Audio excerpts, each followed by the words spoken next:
มื้อนี้ก็กับสบายดีทุกคนมื้อนี้เราก็มาเก็บเห็ดเด้อมาเก็บเห็ดย่างเนาะตอนนี้เราก็กำลังออกไปเก็บเห็ดตอนนี้ก็ได้น้อยหนึ่งแล้วตอนนี้ไปกันเลยตอนนี้เราก็ไปเสาะเก็บเนาะมันออกหลายอยู่ได้ช่วงนี้ตอนนี้ก็เห็ดหลายแล้วเก็บเนาะทุกคนไปเราเก็บเห็ดปลายน้ำมีความสุขของวิถีชีวิตบ้านนอกตอนนี้ก็ได้หลายเติบแล้วมาเห็ดยางแดงเลยเนาะมีเห็ดยางแดงเห็ดยางเหลืองเห็ดยางแดงนี่คักแฮงพี่น้องเบอร์โอแดงแล้วเบอร์หันเนาะเบอร์บ่ใหญ่แฮงพอดีกินนะพี่น้องคักหลายทุกคนเก็บไปมีความสุขไปนำเนาะครับนี่แหละวิถีชีวิตบ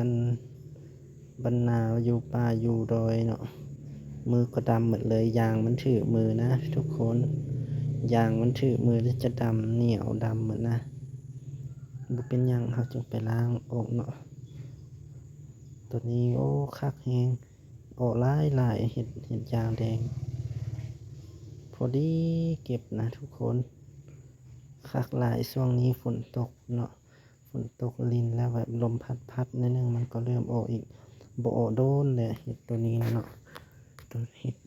ห็ดยางนี่ก็หาก็มาเริ่มออกบัดนี้อีกเนาะออกหลายเก็บจนบ่ร้อนเลยแหละเขาจิไปเลาะเก็บเนาะออกหลายช่วงนี้คักหลายพี่น้องเอ้ยกินเห็ด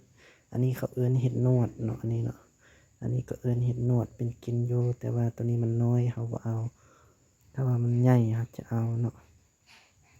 ไปกันต่อทุกคนเก็บไปเก็บเห็ดไปเนาะคักหลายโอ้มันจะออกอยู่ตามต้นแป้งนะเขาเอิ้นต้นสนบ่เนาะเขาเรียกไทยเขาเอิ้นว่าต้นสนเนาะแต่อยู่ลาวเขาเอิ้นว่าต้นแป้งเบอร์มันตกลงมาหลายแถวคือกองต้นแป้งนี่มันจะออกหลายเนาะเห็ดยางถ้าว่าไฟไหม้คือยามแล้งไฟไหม้มันจะบ่ออกถ้าว่ามีเบอร์ไม้แห้วปลูกหลายๆอันนี้มันจะออกหลายที่สุดเลยอีกประมาณ 2-3 วันมันก็จะหยุดออกแล้วเนาะมันออกก็บ่ได้ดนเด้อพี่น้องมันออกประมาณ 2-3 วันแล้วมันก็เริ่มโหยเนาะเฒ่าแล้วก็โหยตอนนี้เราก็เก็บมาได้ส่ำนี้แล้วเนาะได้หลายเติบแล้วคน